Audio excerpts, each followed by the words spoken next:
What is your number 7, my man? My number 7, and we might be punting here, is the beta Okay. test. The beta test? We are not punting, my Oh, man. wow. What is the beta test? Well, it's the new movie from your boy Jim Cummings, who was your number one pick last year, right? That is true. Yeah, if you guys remember, yeah, dude, I'm. When did it come out? I'm completely. It was pretty recently. I think it came out. The Wolf of Snow Hollow, right? Is that? Yep. Yeah, that was his previous movie, and you turned me on to it, man. Like I saw The Wolf of Snow Hollow the year it came out, and he's got another movie called Thunder Road that's pretty Thunder solid. Road, yep. And yeah, this is his third movie, and it's yeah, like I really like them. I feel like it's a continuation of the quality that if you liked those first two movies, if you've seen those first two movies, definitely check this out because it's I think this might be the one I like the most so far of all the stuff that he's done. But I really admire this guy's scrappiness. Like Jim Cummings is he's an actor, but this movie he wrote and directs and produced he's it the with triple his friend. threat. Yeah, and it's one of those like all of his movies. His other two movies are also just like this, where he's the star, but you can tell when you usually can tell when an actor is directing because he's always very gracious to the other actors. Like it feels like a lot of people get solid roles in this, and yeah, I really just admire.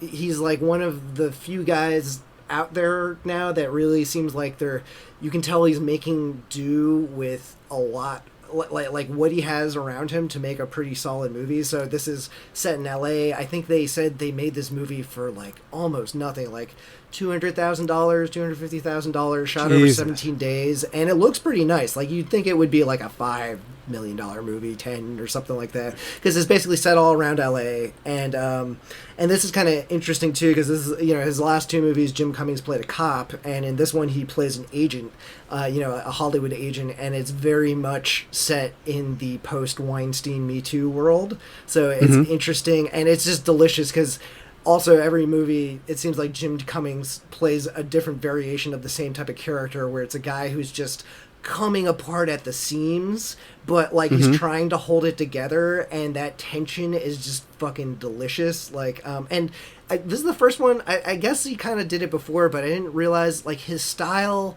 His acting style is actually kind of reminiscent of Jim Carrey. Like he's a really tall, gangly looking dude, and he does good things, like just showing his discomfort. He's got like that Me, Myself, and Irene type, like just weird, like awkwardness. Yeah, almost. like in pent up energy and stuff like that. But yeah, so I'll just go over the plot briefly. It's basically like, yeah, Jim Cummings is this Hollywood agent, and one day he gets a purple envelope in the mail that, and this is all in the trailer, so it's not a spoiler, but he basically gets an envelope in the mail that's says he can get no strings attached sex with a stranger, an attractive stranger, and like check off the things that you're into and meet at this date. And he's about to get married. He's like a couple of weeks away from getting married, I think, and he's clearly stressed out about it.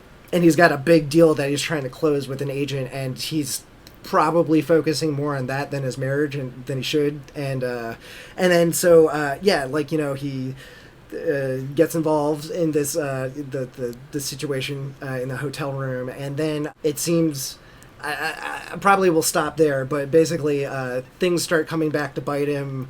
It starts to make him paranoid about the future of his job and his marriage and all this other stuff, and it kind of ties into a lot of relevant themes today, especially cancel culture and such, but a lot of other things too, and also just about how like everyone, especially sometimes couples and everything, like have to project being happy all the time, and how the kind of you're socially looked down upon for not acting happy all the time. And it also seems like kind of like a little bit of an LA specific thing. Like you can tell, like one of the things I love about this is there's tons of scenes where it's just agents in meeting rooms talking about package deals and about like how a lot of them are just schemes for them to kind of get bigger percentages and like kind of screw over the artists more. And there's a lot of that like double talk kind of thing, and you can tell it's coming from this place of like him having to deal with like a lot of types of these characters too. Yeah, distribution deals, and you know, all that stuff. I'm sure, and it's, that it's very, he's had to deal with, and it takes you through some of those things so you can kind of understand, like, you know, how they work and like why some of them are kind of, you know, not malicious or something like that, or just not done in good faith. So and then yeah, like it's got a fun little mystery to it. I will say I really like the style of this. Like Jim Cummings' style is usually like a lot of monologues and like slow zooms that kind of build tension and stuff.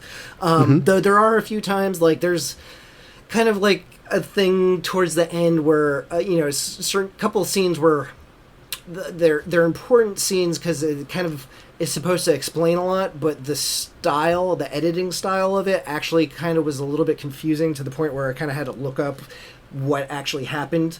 You know, but it honestly almost doesn't matter because it's a little bit the emotional through line of the story is more important, and yeah, it's a weird little movie, and I think for sure, like if you've seen any of Jim Cummings' other things, and I totally recommend it if you do, definitely check this out because it's well worth it, and it totally probably has like cult status for it and everything. Cool. Yeah, I will find it. I don't know. It did not pop up on my radar, but I will pretty recent. probably go find it. Probably try to watch it this week sometime. We're